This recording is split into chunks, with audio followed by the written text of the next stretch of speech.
This is Chandrabhan Prasad once again. Dalit note power पर आपका फिर से स्वागत है। और इस चैनल का उद्देश्य है दलितों को नोट का शिकारी बनाना, और इसके लिए बिजनेस आइडिया चाहिए। तो हमारे बीच अमिताभ मेश्राम साहब एक बार फिर जुड़ गए हैं और ये बताएंगे कि केटरिंग का एक बिजनेस अब गांव की तरफ भी फैल रहा है। अब गांव में भी लोग मैरिजेज वगैरह में, डेथ एनिवर्सरी में, ये सब में लोग केटरर्स को बुलाते हैं। तो इसमें केटरिंग सर्विस शुरू करने के लिए कितना इन्वेस्टमेंट चाहिए, क्या क्या इसके खास डायमेंशंस हैं और इसमें क्या प्रॉफिट के चांसेस हैं। तो मेश्राम साहब, जय भीम, जय भारत, आपका स्वागत है फिर से। जय भीम, जय भारत सर। यस, बताएं केटरिंग के एक उभरता हुआ बिजनेस है, इसके बारे में बताएं। बिल्कुल सर। सर, इसके पहले अपन ने जो वीडियो बनाया था वो लॉन पे था, लॉन और हॉल के ऊपर। यस, तो उसी का एक रिलेटेड बिजनेस है जो लॉन के हॉल के साथ चला जाता है, वो है कैटरिंग सर्विस।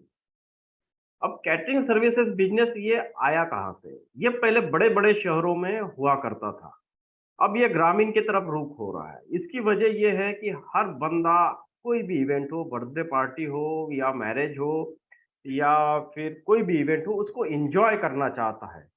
जब एंजॉय करना चाहता है तो वो चाहता है कि हमारे फैमिली के भी लोग एंजॉय करें और उसमें इन्वॉल्व ना हो। किस वर्क में इन्वॉल्व ना हो कि जो बाकी का खाना या जो शादी के बाकी के प्रोग्राम या बाकी के इवेंट के जो प्रोग्राम, उसमें इन्वॉल्व ना हो। तो और पहले जैसे लोग अभी मेहनत नहीं करते, तो उसमें एक थोड़ा सा बहुत अच्छे से बूम में एक बिजनेस आया हुआ है, वो है कैटरिंग सर्विसेज का। तो अभी इसमें गांव खेड़ों में, ग्रामीण विलेजेसों में भी इसमें कैटरिंग बिजनेस में जा रहे हैं। गांव खेड़ों में इसमें दो टाइप का कैटरिंग बिजनेस में आता है। शहरों में तो मैक्सिमम बिग शहरों में तो ये तो फुल कैटरिंग में आता है। इसके दो नॉर्म्स होते हैं, एक हाफ कैटरिंग जिसे बोलते हैं और एक बोलते हैं फुल कैटरिंग। हाफ कैटरिंग में ये होता है कि मटेरियल आपको लाके देना होता है, जैसे कि सब्जियां और अनाज। और जो कैटर्स होता है वो लाता है अपना इक्विपमेंट्स, टेबल, शो टेबल और उसमें लगने वाले जो भी फूड आइटम्स बनाने वाले हैं वो लोगों को लेके आता है और सर्विंग करा के देता है। इसको कहते हैं हाफ कैटरिंग। दूसरा बिजनेस होता है फुल कैटरिंग, जिसमें कि आप खाली उसको पैसा दे दो, वो आपके लिए पूरा खाना बना के दे देगा, सारा अरेंजमेंट करा के देगा। ऐसा तो मेजर बिग सिटीज में फुल कैटरिंग चलती है और गांव खेड़े विलेजेस में हाफ कैटरिंग और फुल कैटरिंग दोनों मिक्स में चलता है। रही बात इसमें जो हुनर चाहिए, हुनर चाहिए आपको खाली मैनेजमेंट करने का। आपको अगर कोई चीज मैनेज सही सही समय पे सही चीजों को अगर मैनेज करना आता है तो आप इस कैटरिंग बिजनेस में जाइए 100%। इसमें कोई एजुकेशन के बैरियर नहीं है। आप अगर टेंथ फेल तो हो तो भी चलेगा, अगर आप ग्रेजुएट हो तो भी चलेगा। इसमें हुनर की जरूरत नहीं है, इसमें मैनेजमेंट की जरूरत होती है। आपको अगर पीपल्स को गैदर करना आता है, डिफरेंट डिफरेंट टाइप के पीपल्स को लाना आता है, तो आप इस बिजनेस में चले जाइए, आपका इन्वेस्टमेंट भी जीरो हो जाए। अब इन्वेस्टमेंट जीरो कैसा होगा? अगर मुझे कैटरिंग बिजनेस स्टार्ट करना है तो मुझे कुछ हुनर की जरूरत नहीं, मुझे मैनेजमेंट अच्छा आता है। तो मैंने क्या करना चाहिए? मैंने बर्तन वाले से बर्तन किराए से लेना है। मैंने कैटरिंग वालों के जो खाना बनाते हैं, समझ लीजिए चाइनीज बनाते, तो चाइनीज वालों को एक्सपर्ट को बनाना है, नॉनवेज वाले के एक्सपर्ट को लाना है और सबको गैदर करके मैनेज करके देना है कि भैया ये मेरा मेनू कार्ड है, ये मेरे को पार्टी को देना है, ये समय पे देना है, इसको बना के देना है। वेजिटेबल वाला भी, वेजिटेबल का बिजनेस है, उसको बोलना है कि मेरे को वेजिटेबल लाए। तो इसमें आपका इन्वेस्टमेंट जीरो हो गया, मगर आपको मैनेज करना है खाली कि उस समय पे, उस ड्यूरेशन पे जो बताए गए हैं इसमें समय पे आपको खाना उनको परोसना है। तो ये सारा क्या सारा हायर बेस वर्क में भी चलता है, जिसमें जीरो इन्वेस्टमेंट होता है। ऐसे कईयों एग्जांपल है और ऐसे कईयों मेरे पहचानता हूं जिन्होंने जीरो इन्वेस्टमेंट से ये कैटरिंग का बिजनेस स्टार्ट किया है, जिसका कुछ भी इंफ्रास्ट्रक्चर नहीं है, बस उसके पास एक डायरी है, ये खाना बनाने के लिए ये बंदा, बर्तन यहाँ से आएंगे, सब्जी वाला यहाँ से लाएगा, बाद में वेटर जो लड़के होते हैं सर्व करने के लिए यहाँ से आएंगे, जो टेबल्स होंगे यहाँ से आएंगे, सारा उसका मैनिपुलेट होता है। मैनिपुलेट में ही कैटरिंग का बिजनेस होता है। अब ये जो बंदा जो खुद बिना इन्वेस्टमेंट के करता है, उसका प्रॉफिट ऑफ मार्जिन कितना होगा? आज के डेट में नॉर्मल खाने का जो प्लेट चल रहा है, मैं उस बंदे की बात कर रहा हूँ जिसके पास कुछ इक्विपमेंट्स नहीं है। उस बंदे को अगर बिजनेस करना है और वो चाहना चाहता है तो उसको गैदर करना है, तो उसको जो इन्वेस्टमेंट तो जीरो है। अब प्रॉफिट कैसा बनेगा? उसको प्रॉफिट आज के डेट में 30 रुपीज पर प्लेट वो प्रॉफिट रखता है खाली मैनेजमेंट करने का। 30 रुपीज पर प्लेट। तो आप इसका कैलकुलेशन लगा लीजिए, अगर 500 प्लेट गई तो 30, तो कितना हो गया? उसने सीधा सीधा 500 इंटू 30, तो 15,000 उसका नेट प्रॉफिट हो गया पर डे का। उसको सवेरे से मेहनत करना है, रात को 12 बजे तक मेहनत करना है, ताकि पूरा क्लीन करके वापस जाना है। जीरो इन्वेस्टमेंट और 15,000 पर प्लेट के हिसाब से वो अपने चार्जेस रखता है। यही चार्जेस वो बाकी लोगों को अगर हाफ कैटरिंग बोले उसको बनाने को दे देगा, तो वो उसको 70 टू 80 नॉर्मल खाने को उसको देता है। तो ये 80 रुपीज और इसके 30 रुपीज, 120 रुपये प्लेट का खाना होता है। अगर आप हाफ कैटरिंग अगर कहीं गाँव खेड़ों में जाएंगे जिसमें नॉर्मल फूड आइटम होते हैं, फूड आइटम की मेन्यू की अगर मैं बात करूं तो उसमें आते हैं 18 से 22 आइटम। अगर उस 18 से 22 आइटम में अगर मैं बात करूं तो आज की जो हाफ कैटरिंग की प्लेट है 120 रुपया वेज की प्लेट है ऑल ओवर इंडिया एवरेज में। और उसको अगर मैं पूरा का पूरा फुल कैटरिंग में ले लूंगा तो वेज वाली है 200 से लेकर 250 रुपया। अगर उसमें मैं स्नैक्स आइटम ये करूं तो ये, तो आदमी ये जो भी सर्विस बिजनेस में आएगा कैटरिंग, वो 30 रुपीज पर प्लेट का तो नेट प्रॉफिट है जिसके पास जीरो है। तो मेश्राम साहब, जैसा कि दलित इतिहास बताता है, दलित समाज नॉलेज, जहाँ नॉलेज की बात आती है तो उसमें उसके सफल होने की संभावनाएं ज्यादा होती हैं। बिल्कुल। तो जब हम जाते हैं शादियों में तो देखते हैं कि कोई पानी पूरी का स्टॉल लगाया हुआ है। हाँ। कोई मतलब गोलगप्पे का। हाँ। कोई चाइनीज नूडल्स वगैरह का स्टॉल लगाए हुए हैं। बरोबर। तो इसका मतलब क्या यह हुआ कि आप अगर केटरिंग कर रहे हैं तो आप किसी पानी पूरी वाले से अलायंस कर लीजिए, बिल्कुल आप सर। किसी चाइनीज नूडल्स बनाने वाले से अलायंस कर लीजिए, बिल्कुल। आप किसी हलवाई से अलायंस कर लीजिए। डेफिनेटली। आपके पास एक बाइक होनी चाहिए और ये दिमाग चलता रहे, आपके 8-10 वेंडर्स हों। बिल्कुल सर, वैसा ही होता है और उसी लाइन पे काम होता है। ये खाली मैनेजमेंट का काम होता है। जो भी बंदा कैटरिंग सर्विसेज करता है वो कभी आपको खाना बनाते नहीं दिखेगा। वो तो खाली मैनेज करते रहता है, भैया इधर से ये आचार्य बुला रहा हो, इधर से स्वीट वाला आ रहा है, इधर से पानी वाला आ रहा है, इधर से पानी पूरी वाला आ रहा है, इधर से चाइनीज वाला आ रहा है। सबको एक सीक्वेंस में बैठाने का काम ही उसका मैनेजमेंट होता है। और उस मैनेजमेंट के खाली अपना दिमाग चलाने के 30 रुपीज पर प्लेट उसका चार्जेस होता है। तो पर मुझे डे अभी 50। लगता है कि जैसे कि आप अगर अपना एक पर्चा बना करके, जिसे कुछ लोग कह सकते हैं कि भाई अगर आप दलित हैं तो गैर दलित लोग आपसे नहीं खाना खरीदेंगे, तो दलित समाज भी तो है। अमेरिका में हमने देखा है, अमेरिकन जो ब्लैक कैपिटलिज्म है वो अमेरिकन घेट्टो से, यानी अमेरिकन बस्तियों से निकला है।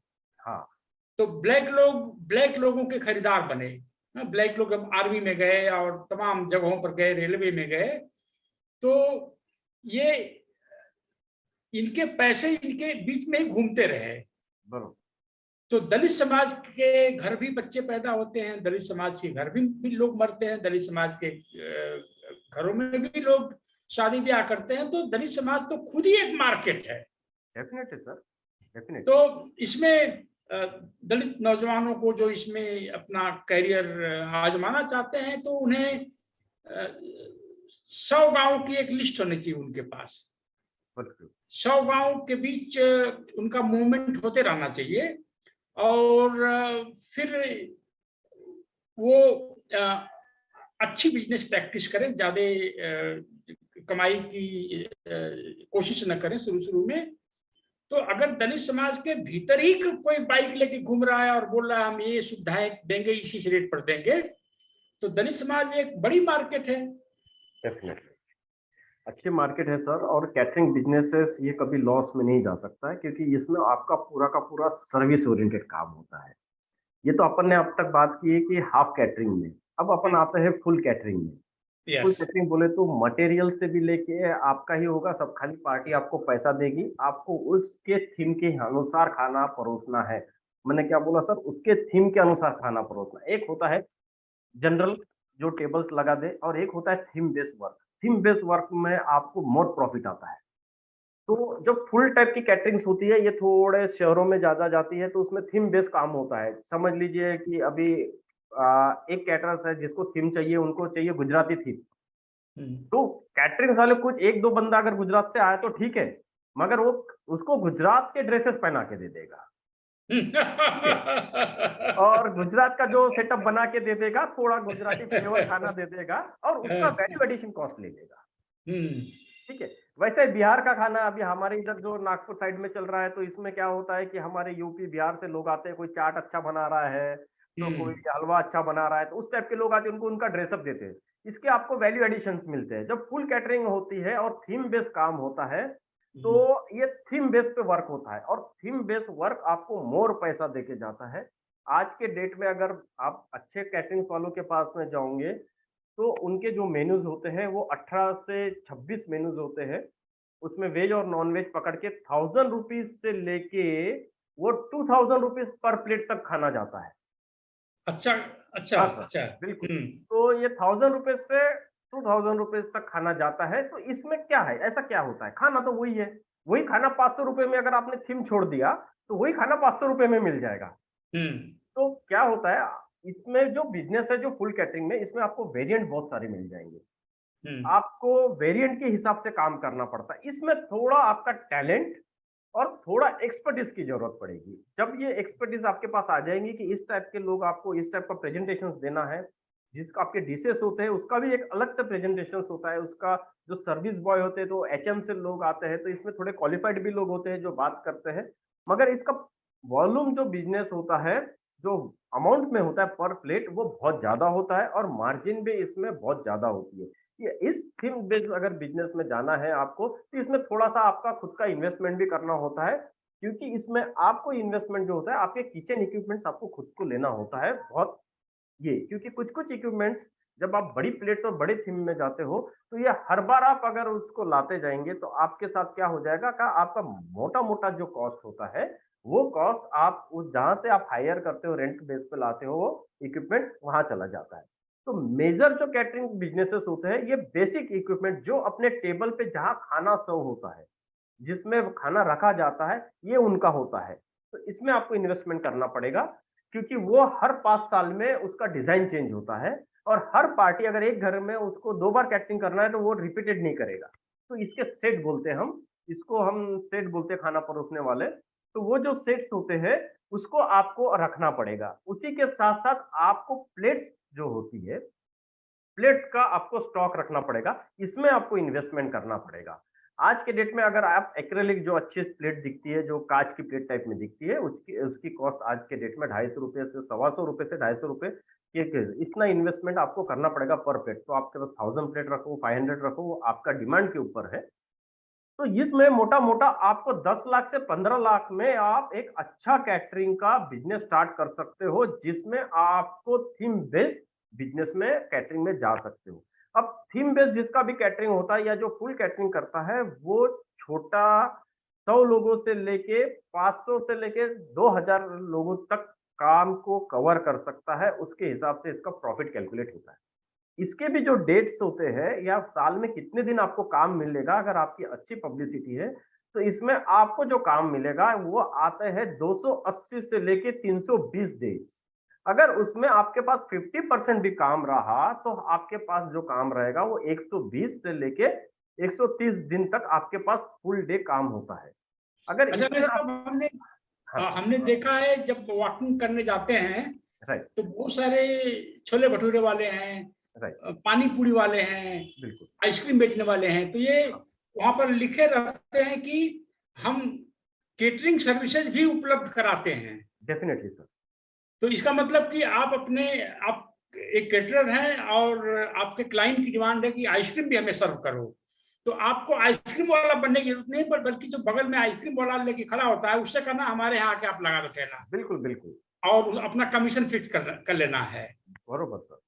तो ये मेजराम साहब, थैंक यू सो मच, आपने इतनी अच्छी जानकारी दी। दलित समाज अब रोज सोचे कि हम एक दिन भी बगैर पैसा कमाए घर पर नहीं बैठेंगे। ये आम दलितों की बात हम लोग कर रहे हैं, जो जिनके पिताजी प्राइमरी स्कूल के टीचर हैं, या यहाँ तक कि मजदूर भी हैं, वो भी इस तरह का केटरिंग के बिजनेस में आ सकते हैं और अपनी जिंदगी सुधार सकते हैं, बच्चों को अच्छी शिक्षा दे सकते हैं, इंग्लिश पढ़ा सकते हैं। पैसा रहेगा तो बहुत सारी चीजें कर सकते हैं। तो चलिए, बहुत बहुत धन्यवाद आपका। जय भीम, जय भारत। हम लोगों का मिशन जारी रहेगा to make Dalits hunters of money. रुपयों के शिकारी बनो दलितों, तुम्हारा भविष्य खतरे में है। Thank you sir. Thank you sir, thank you.